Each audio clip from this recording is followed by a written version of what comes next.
Hello and welcome. This is a reading for our sun sign in Gemini for July 2026. You may also be feeling it if your ascendant or rising sign or moon is in Gemini. All right, for just kicking right off for Happy 4th of July will be a wonderful time for you to connect with your siblings because Venus enters the sign of Leo, which is your third house, which rules connecting with your brothers and sisters, as well as, friends we call, that are, we feel like our brothers and sisters that are that close to us. We all have that sister, that bro. And it's also great for short journeys because the third house does rule short journeys. I would say don't spend too much, but Venus does rule that pleasure and that feel-good energy. And just give yourself that chance to take that break. Or maybe if you can't break away during this time, you might be planning a trip. So it's a great time also for writing or pitching ideas and reconnecting.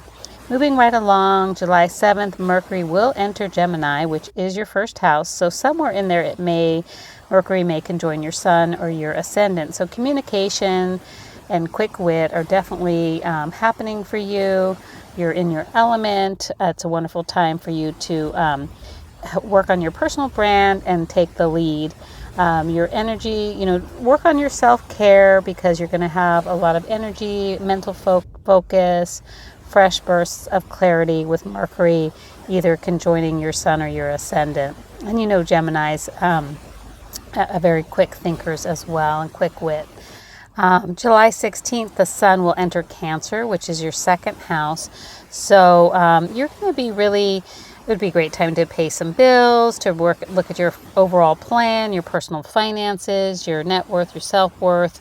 Remember, second house is not just personal finances, but it's also what is important to you, what makes you feel secure, what is valuable to you. So it's not all just about money, but we do tend to, in Western society, associate second house with money. Income streams, anything that makes you feel secure. Maybe having a chicken coop makes you feel secure, or a garden. Also personal values, what is important to you, what do you personally value. So again, that it will be the sun illuminating some of those thoughts and planning.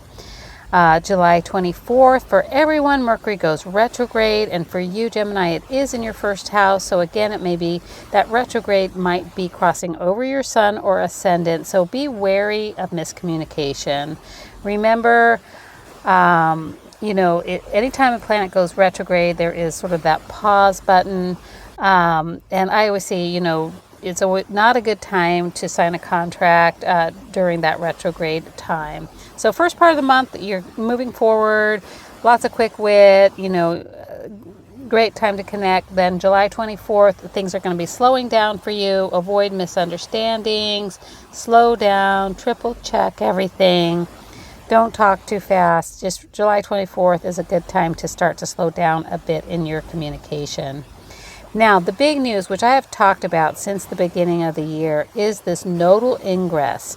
July 26th, the North Node enters Aquarius. And the reason I feel like it's so significant is because we have the major planet, we have Pluto in the sign of Aquarius. Now the North Node has entered Aquarius. Now, when a North Node generally travels in a retrograde motion. So when North Node goes into Aquarius, it's not going to immediately conjoin Pluto. Matter of fact, it's not going to conjoin Pluto, I think, for I looked into it. I think it's not until November of 2027. So you might have some early feeling about it, but North Node rules your way in life.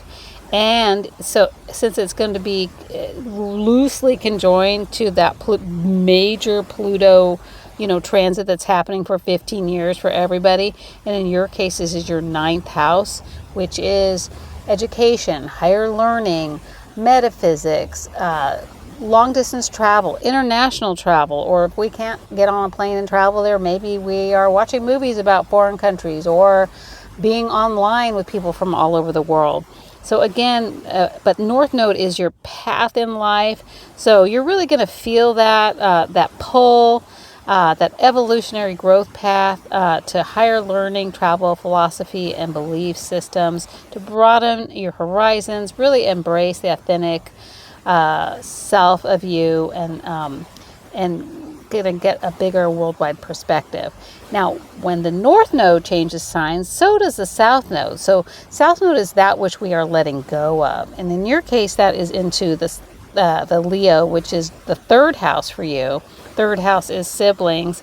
So, and again, short travel.